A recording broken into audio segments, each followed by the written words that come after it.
alohida tema, mahalla alohida tema lekin. Akalar videoni oxirigacha ko'rib turinglar. Uyi rostakasimiga kelganmiz. 275 sotuli yer maydoniga qurilgan imoratimiz. Sizlar hozirdan qo'llab-quvvatlab, like bosib, kanalga obuna bo'lib qo'ysanglar, men albatta narxlar bilan aytib o'taman. Hammamizga mana shunaqa yangi uylarni olish inshaalloh nasib qilsin. Kelinglar, kiraverishdan boshlab ko'rsatib beraman. Uyimizga kiraverish kattagina darvozaxonani e'tibor berasizlar, yopiq qilingan, juda chiroyli ta'mirlardan chiqarib qo'yilgan. Bu tarafda xonalarimizni, romlarini ko'rishingiz mumkin. Hovliga kirib kelar ekanmiz, o'rtada va ikki yoq chetda landshaftniy zonalar juda go'zal qilib qo'yilgan ekan. Hovlimizni tepasida ko'ryapsizlarmi? Gulla qilingan, u yoqda terrasamiz bor. Endi qaranglar, bu yoqda bitta alohida xona qilingan ekanda, ota-onalar uchun ana tepaga chiqib tushishga qiynalishadi-yu. Hamnaqa razdvijnoy eshikni ochamiz-da, oyoqni yechib, bismillah deb kiramiz ichkariga. Voy, lekin mana qaranglar, nima deyapti? Mana fotobo'ylar. Juda chiroyli manzara, fotobo'y. Temniy rangda tushirilgan ekan. Bu yoqda kravat turadi. Bu yotoqxonamizni bu yoqda rozetkalari, qo'shimcha kulchatirlari. Aytgancha, agar sizlar yangi uy qurayotgan bo'lsanglar, qaysi elektrika tovardan foydalanaykin deyotgan bo'lsanglar, albatta sizlarga shaxsan o'zim Mononi tavsiya qilaman. Bu yotoqxonamizni bu yoq qismida garderobi bo'ladi va mana bu yoqda sanuzli. Chirog'ini yoqinglar. Mana, marhamat.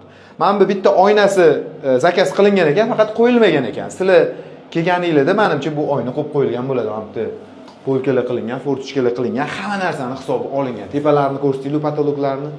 Gap yo'qmi? Endi asosiy eshikdan asosiy binoga kiramiz. Bu alohida bitta ota-onalar uchun yotoqxona bo'ldi. Ketdik. Binoga kiraverishimiz kattagina keng yo'lak bilan boshlanyapti. Buni hol degan bo'ladi. Divanni qo'yib o'tiriladigan sharoit qo'ysa bo'ladi. To'g'rimizda ikkita alohida dekorativniy oyna qo'yilgan. Bu uyga o'ziga xos bezagi bo'lib turibdi. Endi kirib kelganimizda o'ng tarafdagi birinchi xonani ko'radigan bo'lsak, bu masalan mehmonlarimiz uchun bitta hojatxona qilingan ekan. Ichida rakyunalari ham bor. Endi mana marhamat. Babu o'zbekchilikda bor-ku, ana tilla ranglarni sevamiz-da. Buni tan olishimiz kerak. Hovliga qaragan kattagina romi, uyimizning isitish tizimida radiatorlar va to'pli pollardan foydalanilgan. Bu katta mehmonxonamizda tilla elementlar, dekorlar juda ham ko'p ishlatilgan. O'zingizlar mana ko'rib turibsizlar. Bu yoq taraflarini ajoyib. Lekin menga yoqyapti. Sizlarga ham yoqyaptimi? Izohlarda yozib qoldiringlar. Davom etamiz. Bu yoqdan hol orqali chap tarafdagi navbatdagi xona, bu hamma ayollarning orzusidagi oshxona. Ko'ringlar. Mana bu yerda stoleshniца bo'ladi.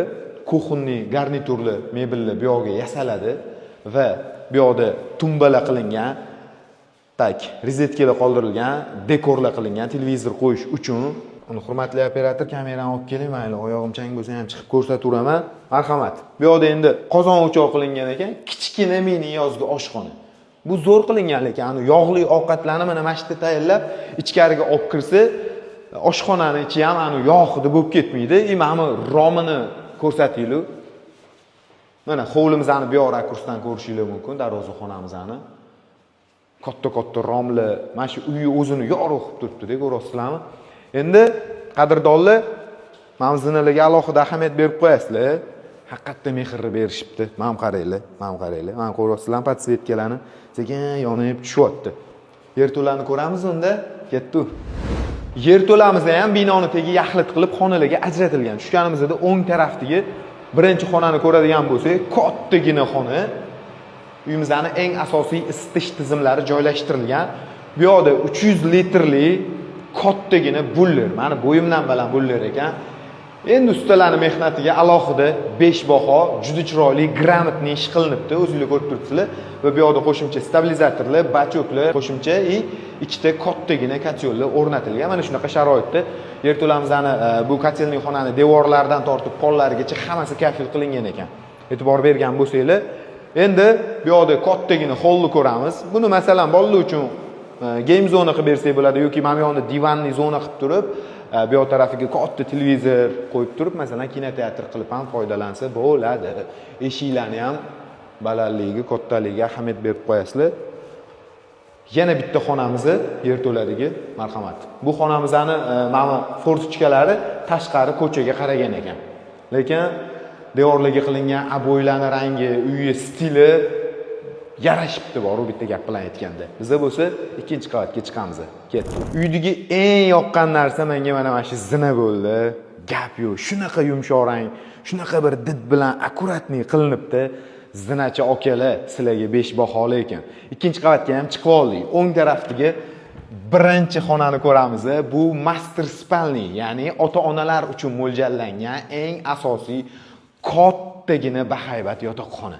Mana dekorlarni qaranglar, divanning orqa taraflari mexki mebellarda yasalgan, ajoyib dekorativni lyustralardan foydalanilgan, ya'ni bra desak bo'ladi va e'tibor beringlar, oynali skriti eshik qilingan. Gap yo'qmi?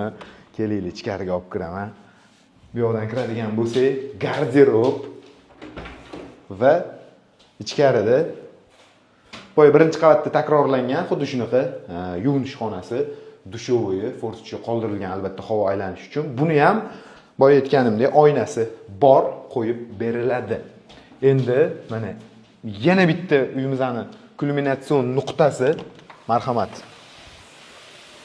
Kattagina terrasada jakuziga nima deysizlar okalar? Jakuzini ham ko'rsatib yuboringlar.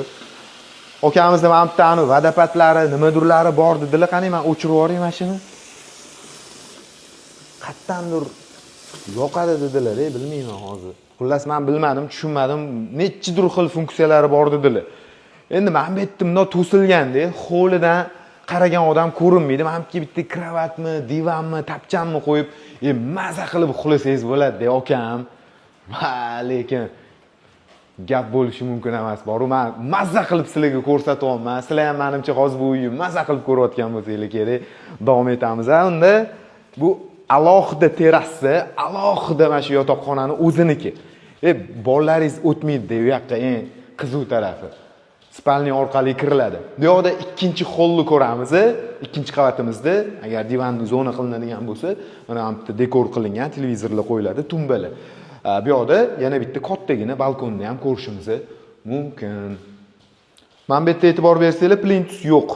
Mebel, jihozlar yasatamiz deb aytdilar okamiz, shu sababdan plintus qo'ymaganman dedilar.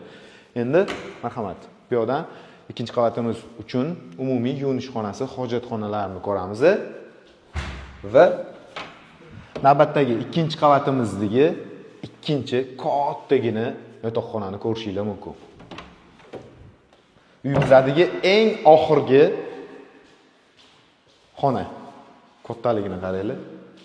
Ko'chaga qaragan romlari bu yoqda mana shunaqa sharoit qilingan. Endi manzili qayerda ekan, bu uy narxi necha pul ekan deyapsizlarmi? Bu uyimizni okalarimiz 299 ming so'rashyapti, yana kelishiladigan joylari bo'ladi. Buni yonida yana ikkita proyektligi bor ekan. Bundan kichkinaroq variantli. Buni ham agar qiziq bo'lsa, kelib ko'rsanglar bo'ladi. Yunusobod tumani Hasanboy mahallasida joylashgan, mana yon atrofdagi uylarni, mahallani o'zingizlar ko'rib turibsizlar. Ortiqcha maqtashimning hojati yo'q. Pastda nomerlar bo'ladi, aloqaga chiqaverasizlar.